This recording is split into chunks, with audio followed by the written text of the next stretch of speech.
Selamat pagi, sahabat Bimantara Community Jelajah Nusantara. Hari ini kita tiba di sebuah rendaman. Kita akan coba cek-cek kegiatannya, mungkin dari segi model juga rendaman.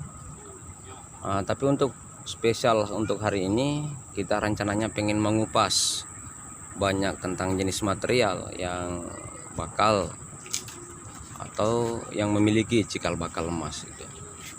Oke, kita cek dulu.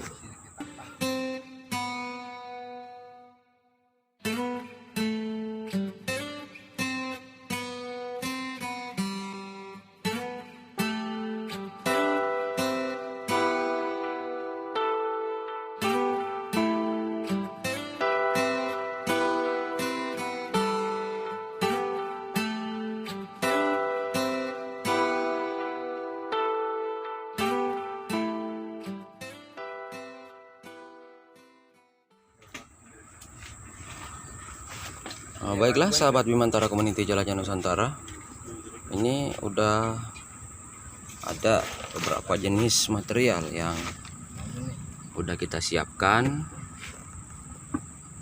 Di antaranya ada jenis kuku bima, ya orang di sini lazim menyebutnya dengan kuku bima karena mirip betul dengan kuku bima, mulai dari warna, jenis butiran, kemudian pada saat dihaluskan memang sangat mirip dengan jenis minuman energi itu. Kemudian yang sebelahnya lagi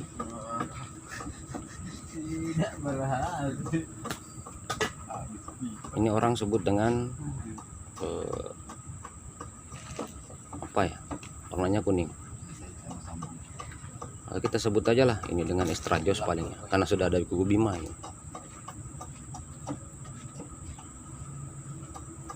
Kemudian ini rep yang berbeda lagi, tapi dia mirip dengan batu kaca kan, tetapi buram ini kayaknya.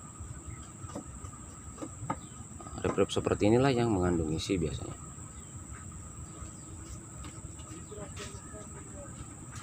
Ini lagi beda lagi nih. Ini yang orang sebut dengan super busa. Meskipun di situ kadang-kadang langsung kelihatan ya di super busa ini. Inilah rep yang paling jago kadang-kadang kalau udah ketemu dengan yang betul-betul jadi repnya, dia di bawah jalur maksudnya.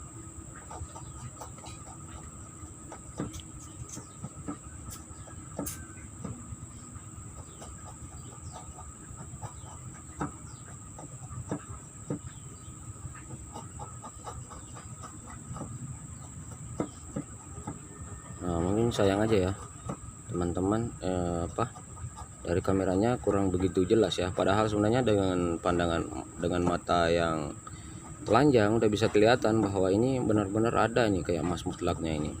Cuman di kamera kurang apa ya, ya maklum lah, kita menggunakan kamera biasa aja ini.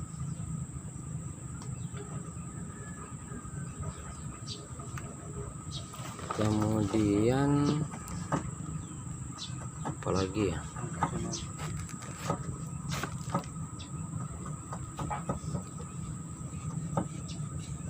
ini jenis rep yang berbeda lagi. Oh, di sini orang biasa disebut dengan cakar ayam ini. Dari modelnya campur-campur ini. Ada yang warna kuning, putih, hitam, campur ini kayaknya.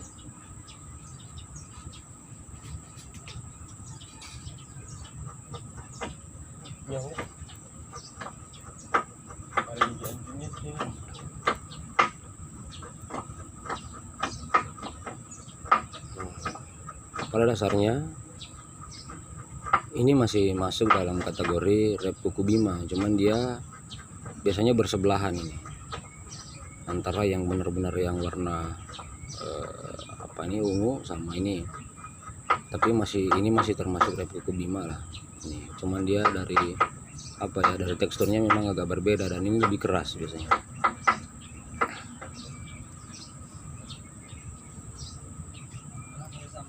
Kalau yang ini orang biasa menyebutnya dengan ampas kelapa, karena dari bentuknya, modelnya juga ketika kita hancurin nanti itu persis dengan ampas kelapa lah modelnya. Biasanya dari garis-garis ini biasanya ada yang kelihatan langsung, cuman untuk kali ini hanya serpihan-serpihan yang jadi nggak ada yang mutlak kelihatan ini, tapi mungkin lah nantilah kita survei melalui tibian ya. Coba lihat lurusannya, berarti kurang lama ya Mas. Saya lihat lurusannya sahur nanti, siapa tahu ada. Ini sebenarnya juga masih satu rep ini dengan kuku bima kan, tapi dia berada di samping lagi ini. Jadi biasanya satu jalur. Ini beda lagi warnanya kan, tapi masih satu rep biasanya.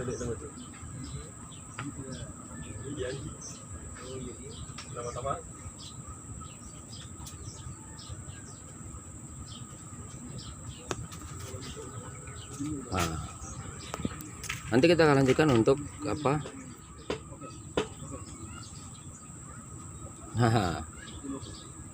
Kalau yang ini sahabat Bimantara Community Jelajah Nusantara, ini yang kelihatan mengkilat ini jangan salah, jangan tertipu ya. Ini sebenarnya bukan emas itu. Ini adalah pirit yang melengket di batu. Meskipun pada dasarnya tidak tertutup kemungkinan di antara pirit-pirit itu ada yang memang benar-benar emas. Jadi yang batu kayak gini nih bukan dibuang, akan tetapi tetap diambil dan nanti akan pada saat diolah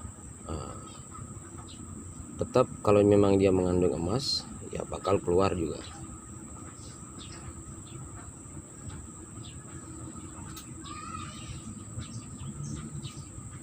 Nanti kita survei melalui tibian, kita akan lihat apakah batu-batu yang kita kumpulin ini benar-benar mengandung emas dan cocok dan bisa untuk diolah. Sahabat Bimantara Community Jelajah Nusantara, yang tadi sudah kita perlihatkan jenis-jenis material yang ada di sini rata-rata. Ada yang super busa, ada yang kuku bima Seraja. Sekarang kita beralih ke pengetesan. Untuk testernya itu kita biasa lakukan dengan cara dengan menggunakan tibian nih. Harus ditumbuk dulu, dihalusin ya. Prosesnya kita saksikan aja. Tumbuk halus.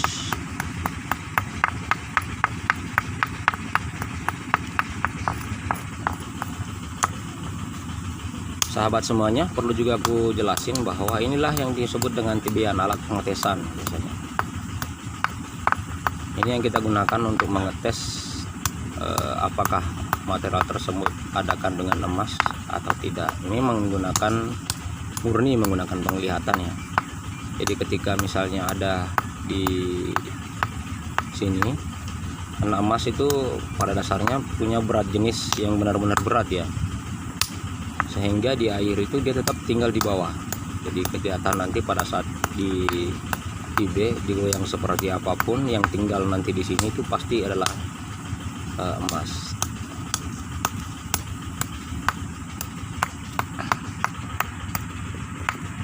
Inilah proses penghancurannya teman-teman semua.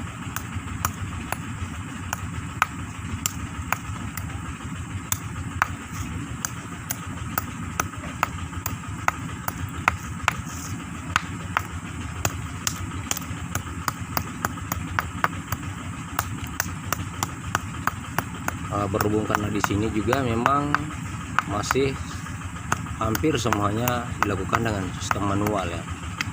Jadi untuk menghancurkannya ya kita dengan menggunakan palu aja dulu lah.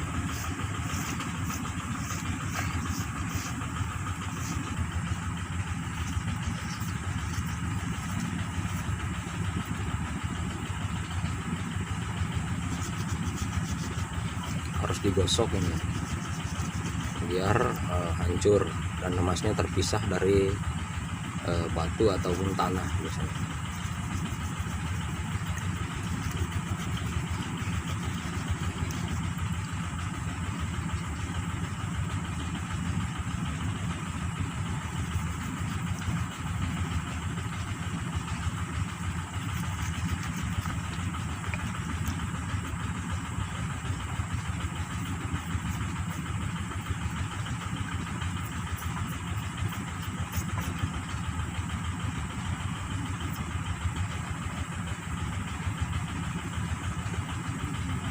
proses seperti ini sahabat Bimantara Community semuanya, bahwa bisa dilakukan oleh siapapun, dan prosesnya sebenarnya mudah.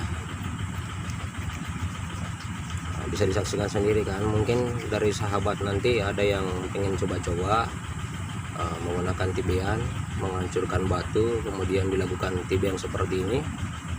Nah, seperti inilah proses untuk menemukan emasnya biasanya. Kalaupun material tersebut memang benar-benar mengandung emas, maka bakal nampak nanti di bawah.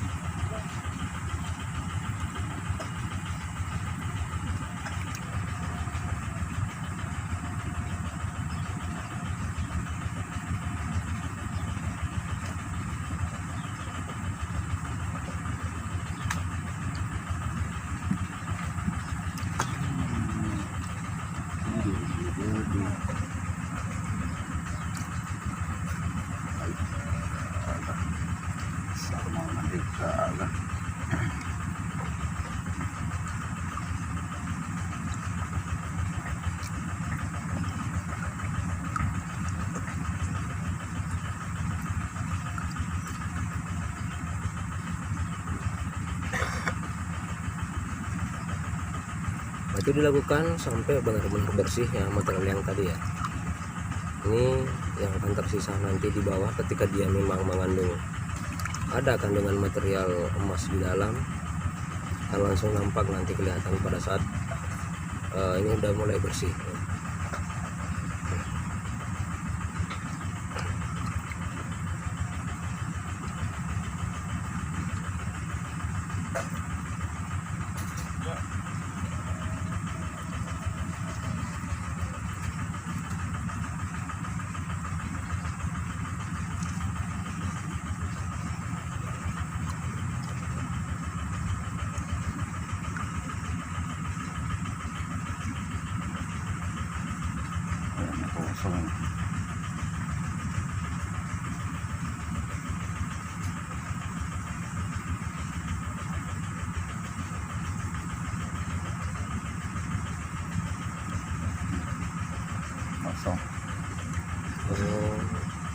Udah kelihatan ya.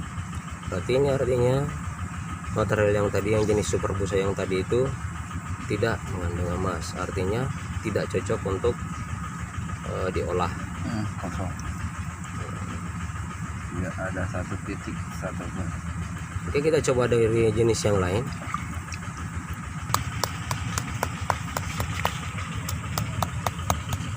Ini dari jenis material extra jos lagi nih teman-teman semua.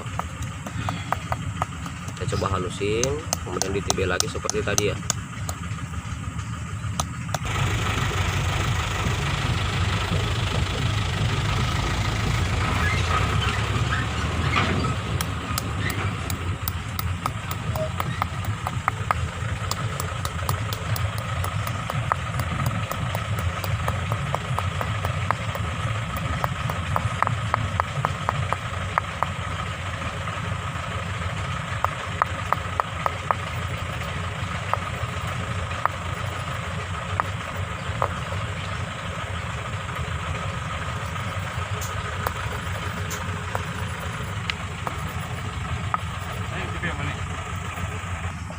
Yang punya trek itu Tadi aku mikul dari situ. ada Dan teman juga tadi. dengan kanan.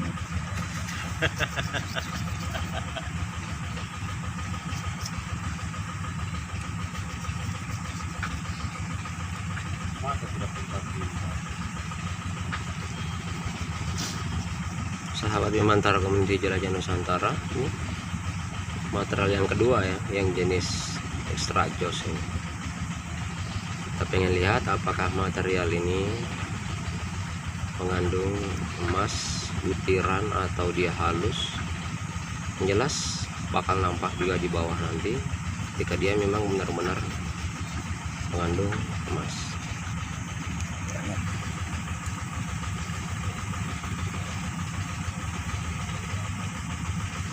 Yang kasar dibuang gitu lah.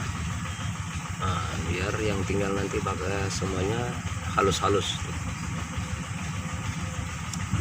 keluar masuk.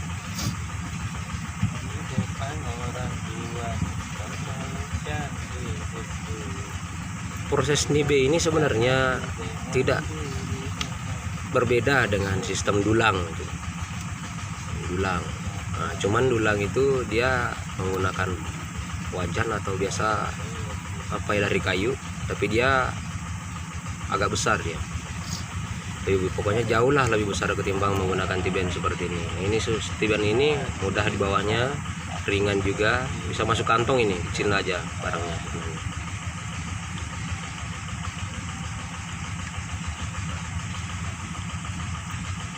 Nah, dikit lagi.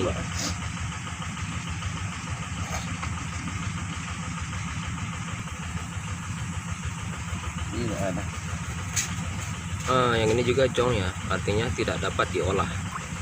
Zong berarti yang material yang tadi juga tidak mengandung emas. Kita beralih ke material selanjutnya. Siapa tahu di material yang lain ini masih bisa kita temukan emas ya. Kita coba di kuku bima ya. Prosesnya sama ya, ditumbuk seperti tadi, didulang di air setelah dihalusin. Ini sekalian ini.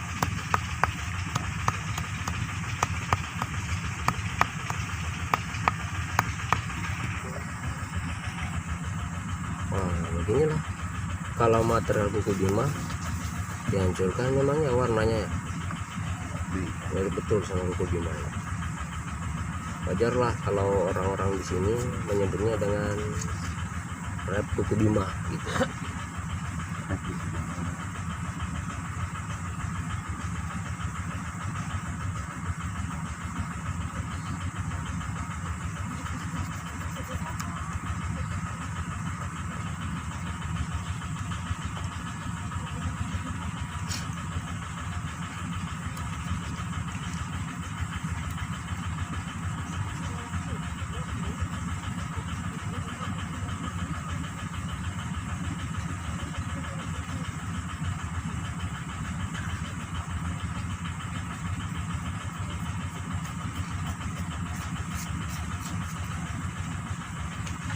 Saya tak buang ini deh.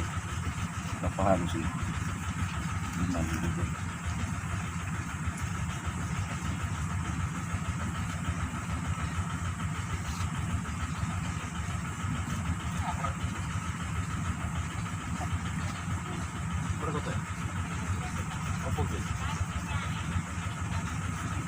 Apa tuh?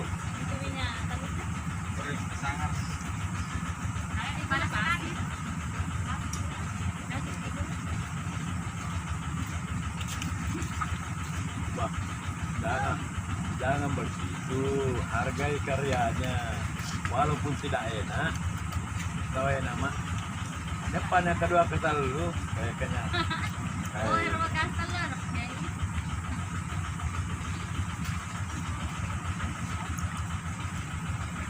Ya. Mana Jep? Yang kecil tadi. Di itu kiri. Kayak spirit kan? Apa itu? Spirit ya.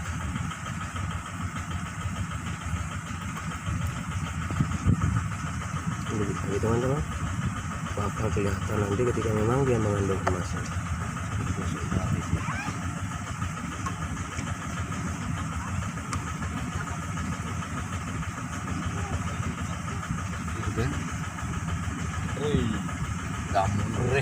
Gamun asli. Tidak ada lawang nah. Ini pirit banyak. Sahabat Bimantara Politik Jalan Nusantara, itu tadi jenis material kuku bima ya, yang dari satu titik juga. Sekarang kita beralih ke jenis material yang lain. Kita akan lihat yang mana aja yang bisa diolah, maksudnya gitu. Kita akan coba ini dari jenis material mirip lah sama super busa, tapi ini dari tempat lain, misalnya dari lubang yang lain lah. putaran sini juga kita akan lihat melakukan pengetesan apakah ini mengandung emas atau tidak, apakah ini layak untuk diolah atau tidak. Kita akan hancurkan dulu ya.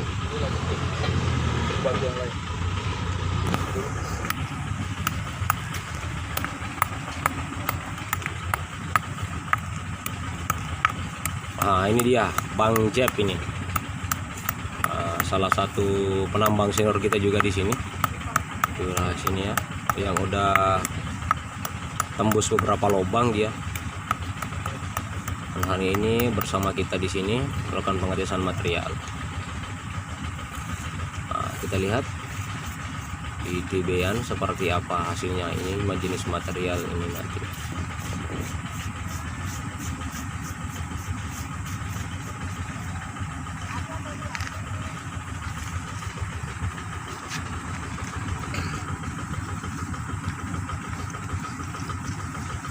Dihalusin.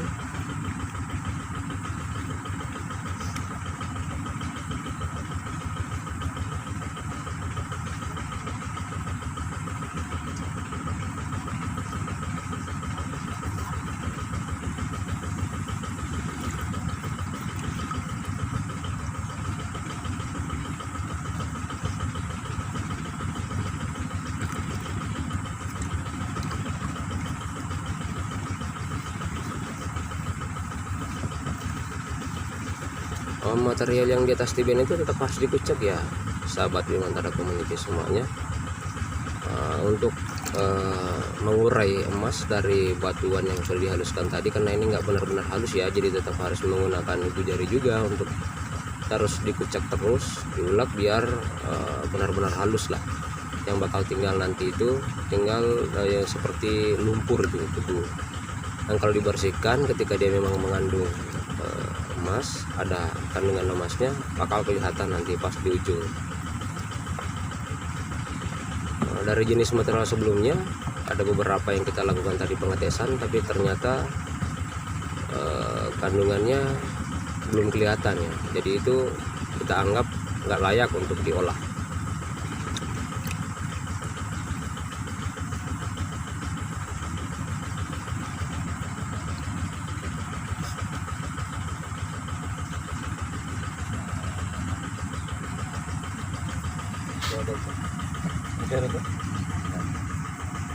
Nah, kalau ini sahabat Bimantara Community, kelihatan kan di titik putih yang di atas itu adalah butiran emas sebenarnya yang kelihatan.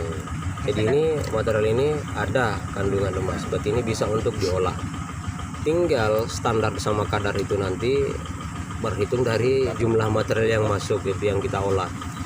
Karena kadang-kadang satu paket orang biasa sebut dengan 100 atau 200 karung ya. Jadi ketika dia seperti ini, untuk mengetahui berapa dia standarnya harus dilakukan pengolahan. Nah, ini dia mas yang titik-titik ini nih. Titik-titiknya kelihatan ya.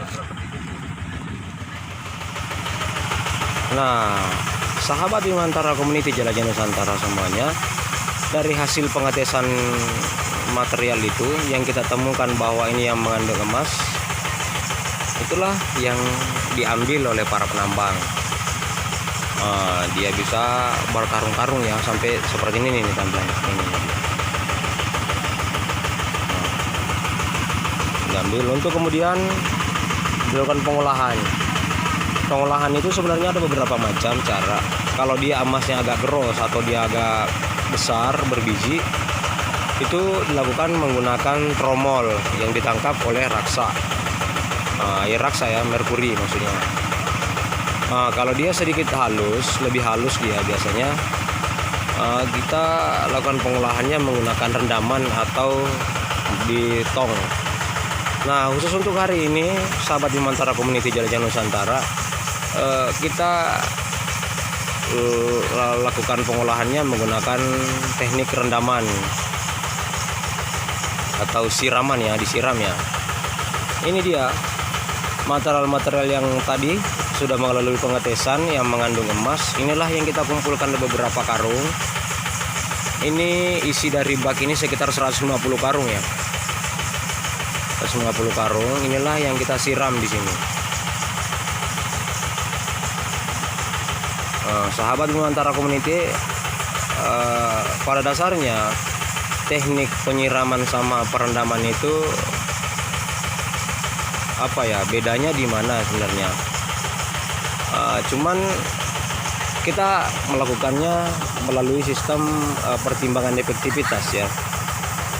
Karena di proses rendaman itu biasanya menggunakan banyak air, kalau disiram itu menggunakan air lebih sedikit, sehingga kerja obat bisa maksimal dan sirkulasi juga biasanya bagus itu kalau kita menggunakan sistem siram.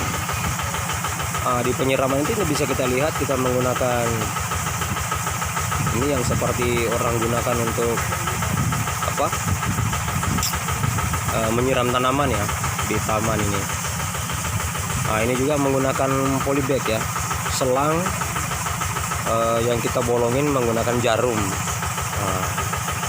Itu dia, jadi dia jatuhnya seperti embun. Tapi intinya adalah, inti perendaman ini adalah bagaimana sirkulasi air itu bagus di sela-sela material ini, bisa basah semua, bisa terguyur semua oleh air ini sampai ke bawah itu maksudnya.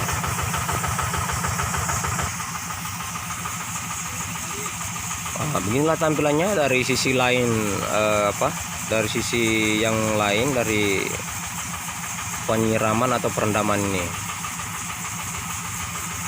Nih, air yang seperti embun ini naik yang melalui playback.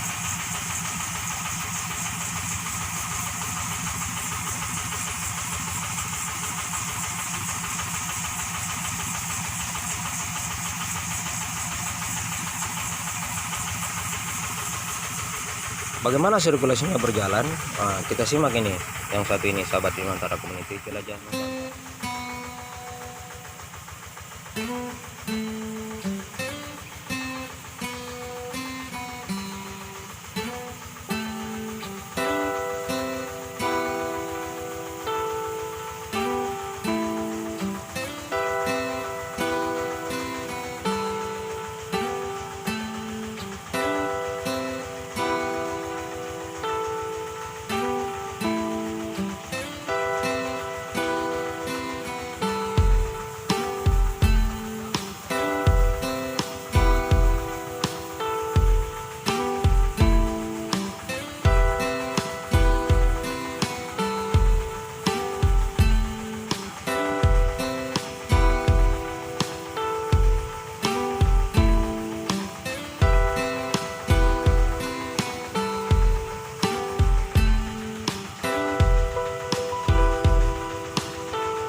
Bagaimana sirkulasi itu bisa kita lihat bahwa sirkulasi airnya bagus. Dari sinilah bisa kelihatan guys. Nah, air yang tadinya mengucur di atas yang menghujanin material itu tadi akan keluar di sini nih. Dan ketika dia memang kandungannya ada, kandungan emasnya ada, dia akan larut emasnya tadi dan akan hanyut mendem bersama dengan air. Yang di sini akan ketangkap oleh karbon. Nah, jadi yang di bawah itu yang ada di paring hijau itu adalah karbon semua itu. Dialah yang menjadi saringan air yang membawa emas itu tadi turun. Dan dari bak ini sirkulasi air ya dimulai. Dari air ini yang dipompa ke ini, ke bak rendaman, ke bak nyiraman, dan akan turun lagi ke sini. Nah, dari situ ini prosesnya bisa sampai 24 jam minimal ya, 24 jam minimal. Bahkan ketika dia materialnya cukup padat, cukup keras, dari batuan yang keras itu bisa dilakukan hingga 60 jam. Bahkan di tempat lain ada yang menggunakan sampai 10 hari. Itu prosesnya berjalan terus karena ini material dari setiap tempat ke tempat yang lain itu nggak sama biasanya. Kalau di sini khusus di tambang yang ini kebetulan materialnya rada empuk juga, nggak terlalu keras, sehingga rata-rata orang gunakan durasi semua sampai 36 jam. Ataupun ketika di kedalaman lubang itu biasanya ada yang sampai 40 meter, 50 meter. Ketika batuannya sudah menemukan batuan-batuan yang keras itu, biasanya prosesnya bisa berjalan sampai 80 jam.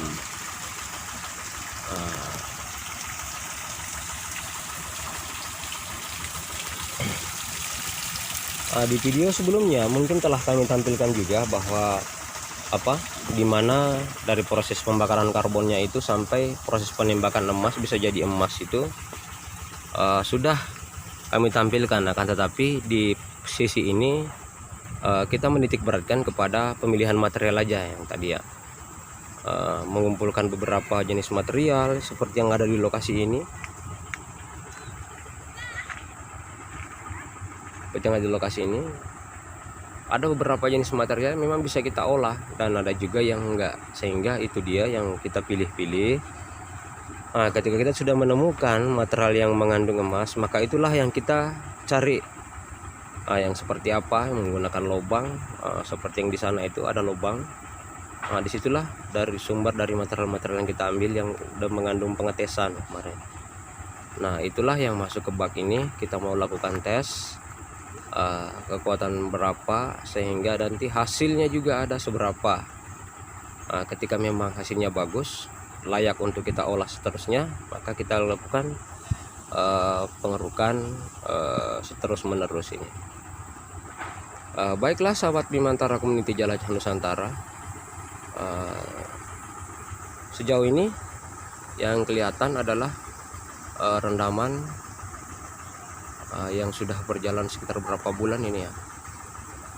Inilah dia pondok-pondok mereka yang khusus untuk pengambilan material ya. Yang di sini juga ada baknya.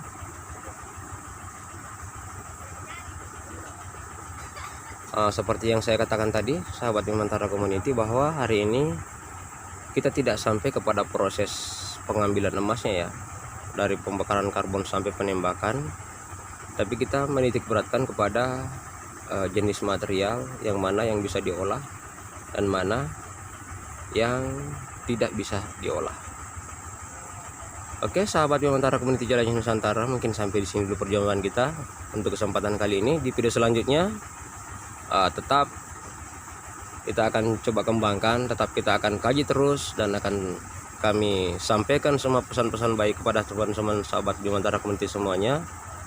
Semua pengalaman, semua apa aja lah yang berkaitan dengan tambang dan penemuan emas ini, kita akan angkat ke layar gadget Anda semua. Yang penting jangan lupa subscribe and like ya. Sahabat Bimantara Community Jelajah Nusantara, nah di depan sana terlihat ada beberapa tenda dan warna yang bervariasi. Ada warna merah, ada warna kuning, biru, hijau. Dan tenda-tenda sana itu adalah tenda pemukiman daripada warga yang menambang di sekitar bukit ini. Teman-teman, dari seberang sana kita pindah ke titik ini untuk melihat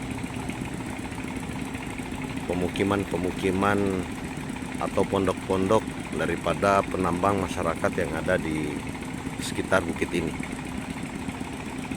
Kita coba zoom, mudah-mudahan tidak pecah zoomnya. Nah teman-teman, seperti inilah tenda-tenda mereka atau camp-camp mereka yang mereka tempati. Dan di dalam tenda tersebut, nah di situ dia mengolah material atau lubang. Terkadang di dalam tenda itu ada lubang tempat untuk mengambil material-material yang diolah atau memisahkan emas dari material dengan proses-proses yang dilakukan, segala macam proses sehingga material itu berwujud nantinya akan menjadi emas. Nah, seperti inilah perkampungan mereka.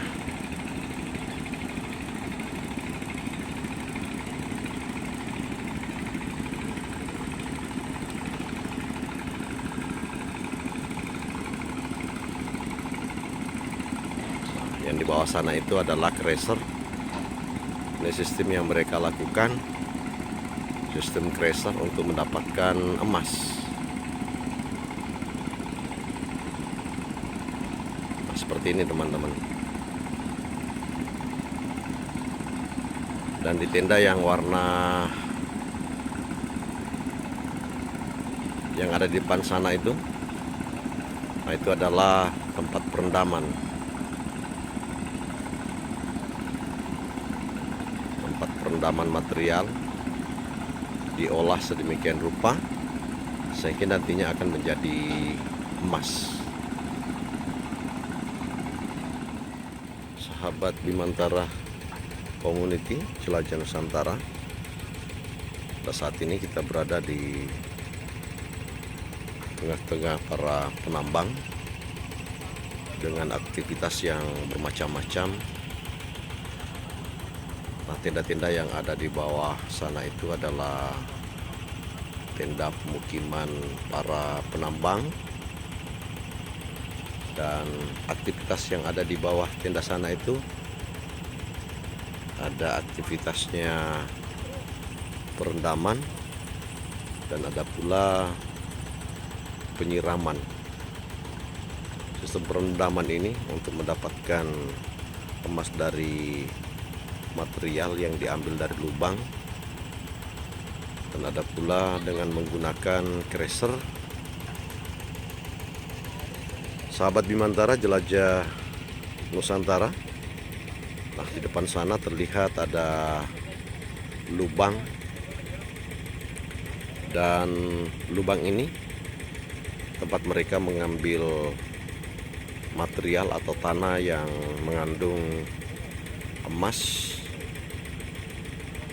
kemudian dikeluarkan dari lubang, dan setelah itu diproses sedemikian rupa sehingga nantinya akan berwujud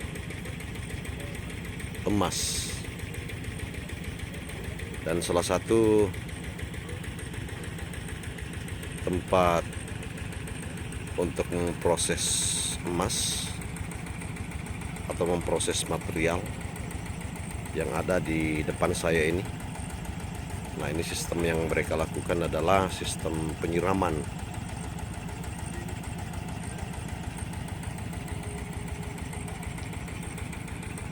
Nah, di depan juga di sana ada satu unit atau 2 unit tenda yang warna hijau, kemudian yang di atas ada warna biru. Dan di depan sana ada kendaraan Mitsubishi Open Cup warna putih. lagi menunggu material yang dikarungin.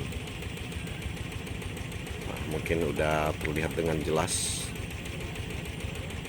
ada 2 warga di sana lagi mengarungin material, dan material nantinya ini akan dibawa ke tromol ataukah dibawa ke tong. Nah, ini akan diangkut ini ke kota dengan jarak dari tambang ini 70 km sampai ke kota atau di Kecamatan Sekatak. Nah, di sana mereka olah, apakah nantinya dia olah di tromol ataukah di tong.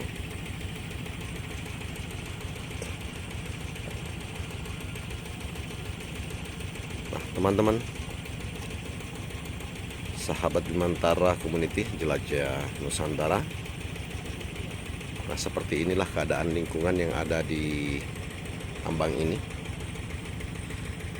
Mereka mengolah emas dengan ada beberapa peralatan, ada yang menggunakan jet hammer, ada yang menggunakan dompeng, ada yang menggunakan crusher.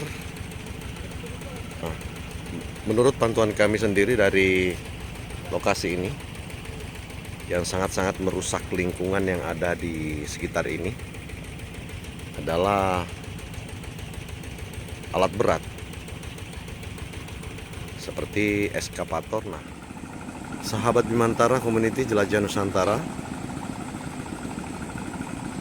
setelah kita menyaksikan ada beberapa pondokan atau tempat mereka mengolah bahan material emas sehingga berwujud menjadi emas. Nah, sekarang ini di depan sana ada alat berat yang lagi menggali, dan mereka akan mengumpulkan material-material emas dan nantinya akan diolah dengan sistem perendaman ataukah sistem penyiraman. Nah, inilah yang saya maksud tadi. Ada beberapa alat yang mereka gunakan untuk mengambil material. Ada dari jet hammer yang digunakan untuk menggali, dia bikin lubang sampai kedalaman 40-20 meter sampai 70 meter, bahkan bisa sampai 100 meter. Nah, kalau yang ini lain lagi. Alat berat ini mengkeruk tanah sampai kedalaman kira-kira 5-10 meter lah. Nah, seperti yang kita lihat tadinya di sebelah sana, sawit-sawit semuanya itu sudah digundulin. Sahabat Bimantara Community Jelajah Nusantara, jadi menurut pengamatan kami yang sangat merusak alam yang ada di sekitar ini, mereka yang menggunakan alat berat. Kalau menurut pengamatan kami untuk mengambil material itu dengan menggali lubang sampai sekian meter, itu tidak terlalu merusak lah, dikarenakan pepohonan atau sawit-sawit yang ada di sini masih tetap utuh. Pun kalau memang ada ditebang, itu hanya untuk kepentingan pemondokan mereka. Nah, kalau alat berat seperti ini, teman-teman bisa saksikan. Nah, lihat di sana itu,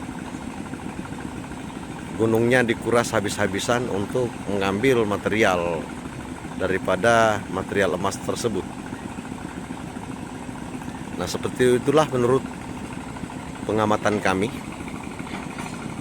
dalam lokasi ini, sehingga ada kerusakan parah dari alam yang ada di sekitar sini diakibatkan oleh penambang-penambang emas dengan menggunakan alat berat. Nah, maksudnya bukan saya jelekkan bahwa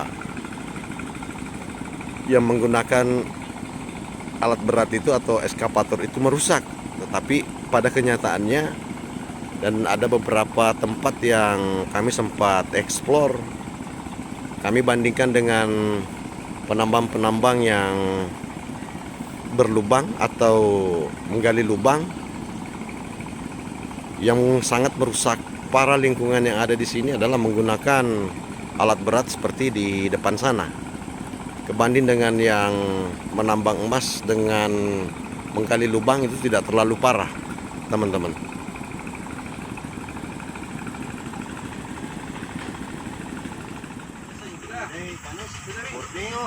Udah ini. Udah matang belum bang? Dicoba dulu bang.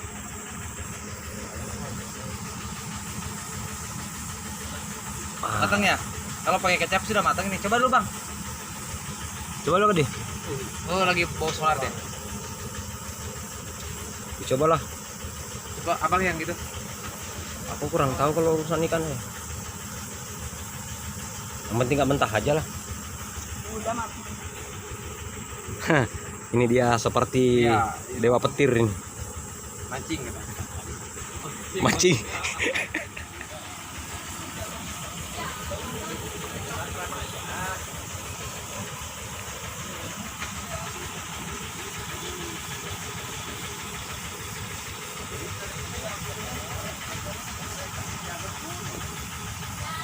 Ini juga salah satu aktivitas penambang di sini.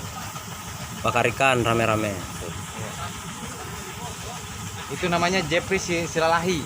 Dia orang Ini dia, Bang Jet. India. Dia dulu dijuluki sama Sita Kursing itu penjahat ya. Penjahat India dia.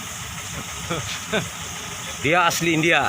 Asli. Cuman bapaknya dia Jawa, Ya, ibunya Bugis dia. Bugis ya. Jadi India. Jadi India dia. Nah, itu Mas Arif itu dia keturunan dari Timur Leste karena rambutnya agak ikal-ikal. Ibunya di Bandung. Ya, Bapaknya di Tasik. Ini. Tasik. Ya.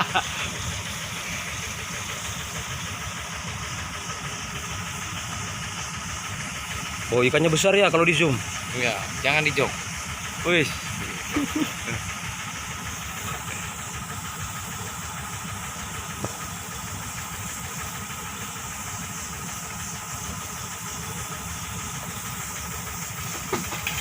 Tadi baru Itu yang lagi tidur siapa itu?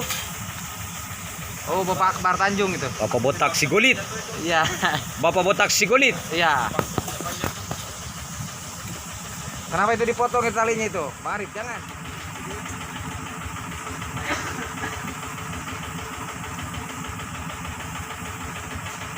Seperti gitu, Pak. Iya. Ya, gimana itu, Pak? Suasana orang tambah makan.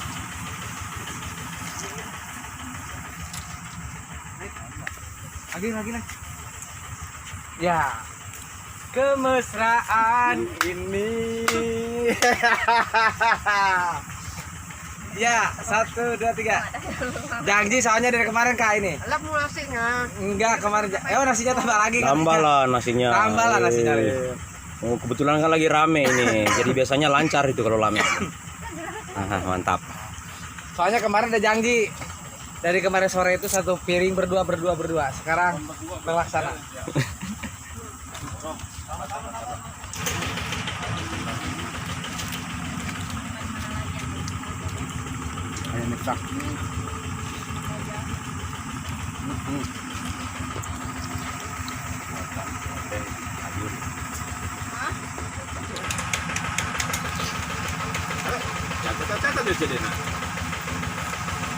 Baru 1-0.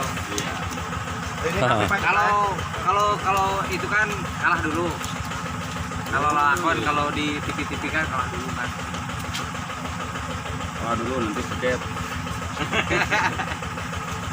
Apa jago?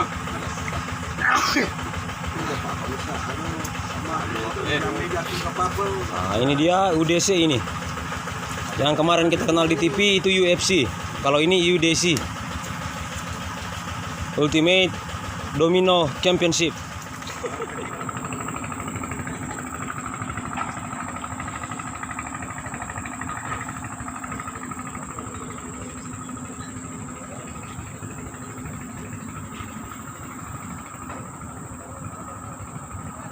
Ini dia nih, mobil Bimantara Community udah sampai ke tambang ini. Betul, dia tampilannya cuman apa ya, mobil pick up Grand Max, tapi ternyata bisa juga dia. Hidup Suzuki kalau begini. Ini dia nih, lokasi tempat dimana kita kumpul, aktivitas kita sehari-hari di sini ya banyak lah, dari pengambilan material, pengolah material, ngerempel, semuanya sudah ada di sini, terhimpun di sini.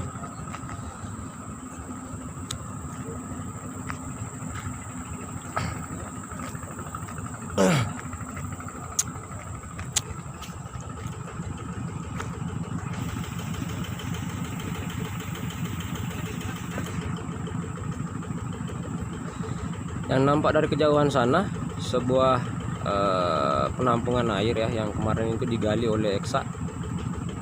Itu tujuannya penampungan air hujan, karena di sini termasuk daerahnya sulit air. Meskipun untuk perendaman itu sendiri untuk menggunakan air hujan itu sedikit parah gitu, karena air hujan itu saat tajamnya tinggi. Akan tetapi ketika telah bersinggungan dengan tanah dan kita juga menggunakan kapur untuk stabilitas pH, itu bisa kita gunakan.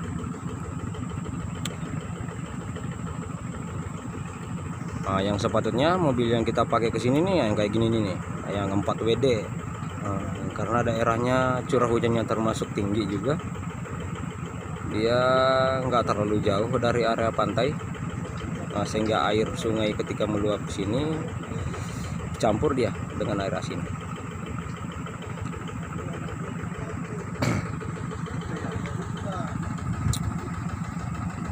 Motor operasional kami di sini dia jenis Honda ADP.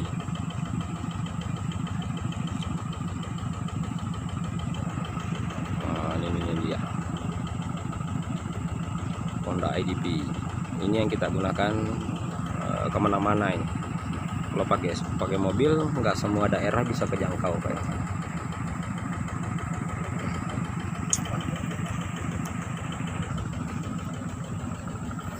Di sini apa aja lah bisa kita lakukan, yang penting itu sasarannya adalah mencari uang ya tentunya.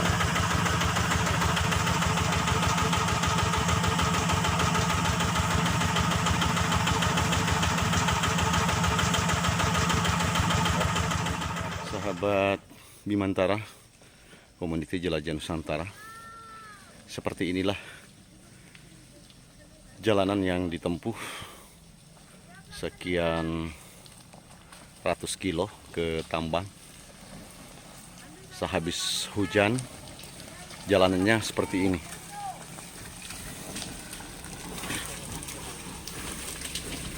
Sangat ekstrim jalannya teman-teman. Teman-teman bisa saksikan seperti inilah mereka berjuang untuk memburu emas yang ada di tambang ini. Kami ini lagi jalan kaki, ngeri di atas mobil, jadi lebih memilih untuk turun jalan kaki teman-teman.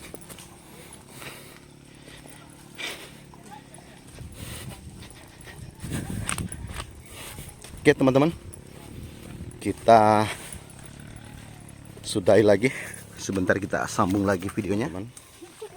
Kendaraan yang kami tumpangi lagi udah bermasalah, bannya lagi kempes. Kita akan bongkar, kemudian start kembali. Masih jauh perjalanan yang harus kami tempuh.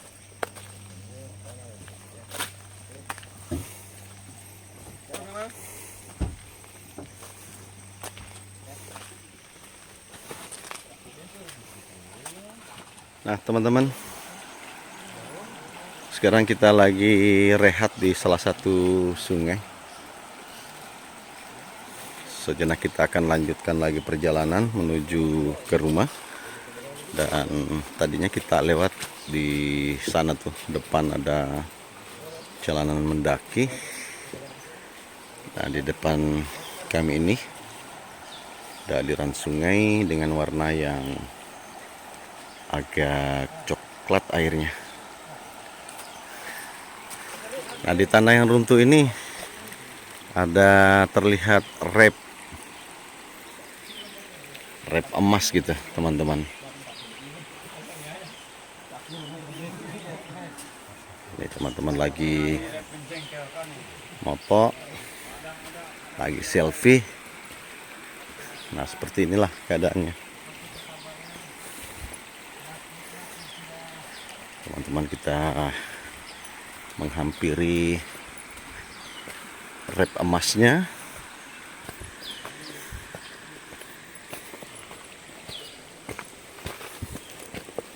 Harus hati-hati jalan, karena jalannya nih agak licin dan banyak batu-batu cadas. Nah, teman-teman, di depan sana terlihat ada rep emas. Atau ada yang memanjang ke kiri ke kanan. Itu adalah rep emas.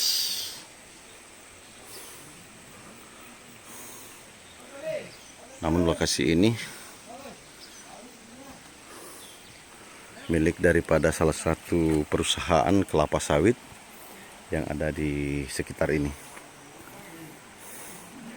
Nah, di depan sana terlihat mobil yang kami tumpangi dan warganya yang ikut numpang di mobil tadinya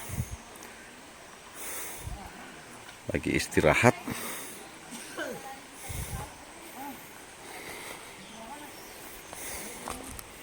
Oke teman-teman, kita rehat lagi sejenak.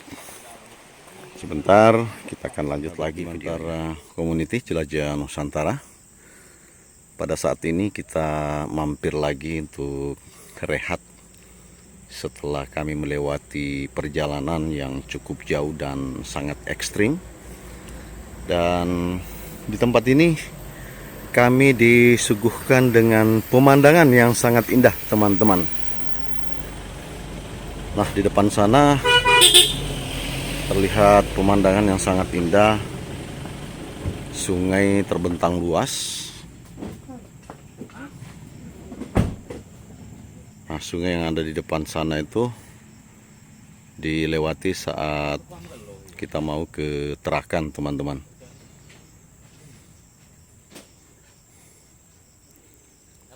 Nah, di sekitar sini terdapat kebun sawit.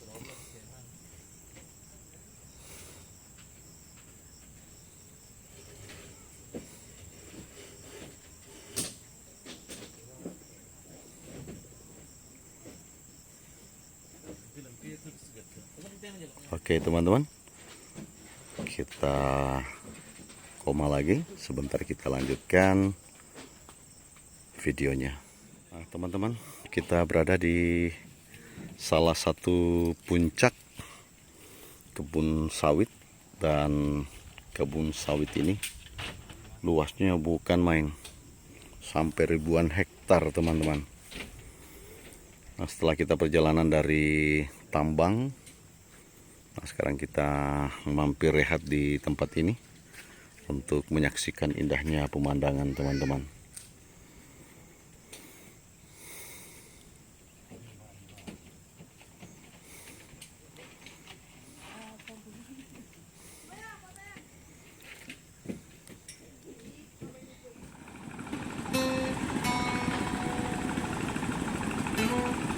Oke teman-teman, sampai di sini perjumpaan kita.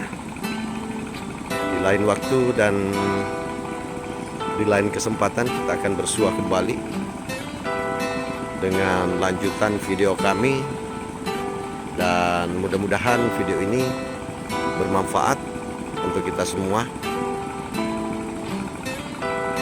dan tentunya menjadi hiburan atau menjadi satu masukan untuk kita menjaga alam kita ini agar tidak tercemar dan lain sebagainya teman-teman. Oke teman-teman, saya pamit. Wabillahi taufiq wal hidayah. Wassalamualaikum warahmatullahi wabarakatuh.